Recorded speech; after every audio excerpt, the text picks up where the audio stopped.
لله ما في السماوات وما في الأرض وإن تبدوا ما في أنفسكم أو تخفوه يحاسبكم به الله فيغفر لمن يشاء ويعذب من يشاء والله على كل شيء قدير. All that is in the heavens and the earth belongs to Allah. Whether you disclose whatever is in your hearts or conceal it, Allah will call you to account for it, and will then forgive whomsoever He wills, and will chastise whomsoever He wills. Allah has power over everything. All that is in the heavens. These are the concluding observations on the subject. Just as this surah opened with an enunciation of the basic teachings of religion, so the fundamentals upon which Islam rests are reiterated in the concluding section of the surah. It is useful to go through the first section of this surah, see verses 1 to 5, while reading these concluding verses. And the earth belongs to Allah.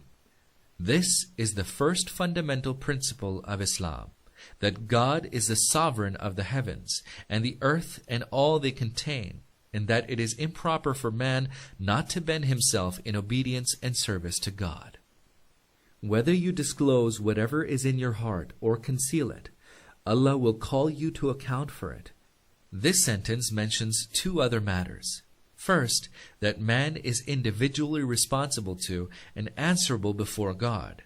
Second, that the Lord of the heavens and the earth, before whom man is answerable, is all-knowing. Thus, nothing is concealed from Him, not even intentions and thoughts which lie hidden deep in the hearts and minds of people. Allah has power over everything. This refers to God's absolute authority. He is not bound by laws framed by others which might limit Him to operating in a certain manner. He is an absolute sovereign and has the full power either to punish or pardon people. آمن الرسول بما أنزل إليه من ربه والمؤمنون كل آمن بالله وملائكته وكتبه ورسله لا نفرق بين أحد من رسله وقالوا سمعنا وأطعنا غفرانك ربنا وإليك المصير. The messenger believes, and so do the believers, in the guidance sent down upon him from his Lord. Each of them believes in Allah and His angels, and in His books and in His messengers. They say, we make no distinction between any of His messengers. We hear and obey. Our Lord, grant us your forgiveness. To you we are destined to return. Our Lord, grant us your forgiveness. To you we are destined to return. This verse outlines what one is required to believe in and what should be the distinguishing characteristics of one's conduct.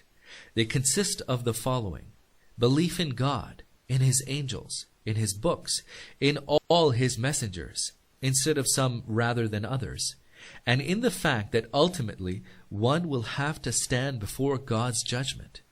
These are the only 5 fundamental articles of faith in Islam.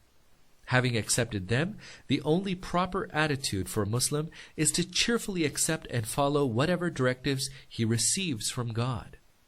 Instead of exulting in his moral excellence, he should be humble and should constantly seek God's forgiveness and mercy.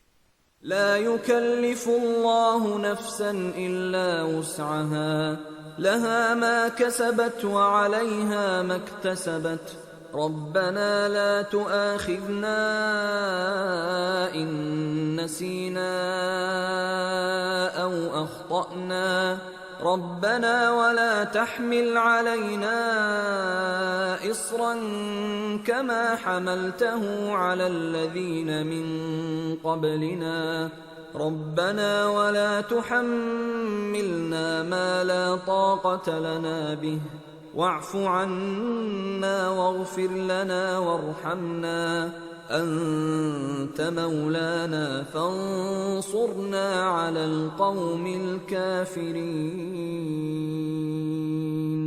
Allah does not lay a responsibility on anyone beyond his capacity. In his favor shall be whatever good each one does, and against him whatever evil he does. Believers, pray thus to your Lord. Our Lord, take us not to task if we forget or commit mistakes. Our Lord, lay not on us a burden such as you laid on those gone before us. Our Lord, lay not on us burdens which we do not have the power to bear, and overlook our faults and forgive us, and have mercy upon us. You are our guardian. Grant us victory then against the unbelieving folk. Our Lord, lay not on us a burden such as you laid on those gone before us. The prayer made here is that God should not subject them to the severe tests and the terrible persecutions and hardships undergone by their predecessors. It is God's law that those who commit themselves to follow truth and righteousness are subjected to severe tests and tribulations, and it is a believer's duty to meet them with patience and fortitude. At the same time, the believer should always pray that God make it easy for him to follow the path of truth and righteousness. Our Lord, lay not on us burdens which we do not have the power to bear. Believers pray to God not to place upon them a burden beyond their capacity of endurance, and to subject them only to those tests from which they may emerge triumphant. May it not happen that the hardships are too much for them to bear, and that their feet falter and are turned away from the path of righteousness. Grant us victory then against the unbelieving folk. In order to appreciate fully the spirit of this prayer, one should remember that these verses were revealed on the occasion of the ascension of the Prophet, a year before his migration to Medina. At that time, the struggle between Islam and unbelief had reached its climax. Not only in Mecca, but throughout the Arabian Peninsula, there was no place where the lives of those who wished to follow the religion of God had not been made extremely difficult. In these circumstances, the Muslims were told in what manner they ought to pray to their Lord. It is obvious that if the bestower himself tells one how to present one's request, the granting of the request becomes virtually assured. Hence, this prayer greatly strengthened the hearts of the Muslims. Moreover, this prayer implicitly taught the Muslims not to allow their feelings to flow along undesirable channels. They should instead mold them into a prayer to their Lord. Think of the heart-rending cruelties to which the Muslims were subjected merely because of their devotion to truth, and then turn to the contents of this prayer, where there is no trace of bitterness against the enemies. Consider the physical afflictions and material losses which the Muslims suffered. Then note how this prayer does not contain the slightest hint of worldly ambition. Compare the wretchedness and misery of these devotees of truth with the pure, exalted feelings with which this prayer is overflowing. This comparison will enable us to appreciate the nature of the spiritual and moral training provided to men of faith.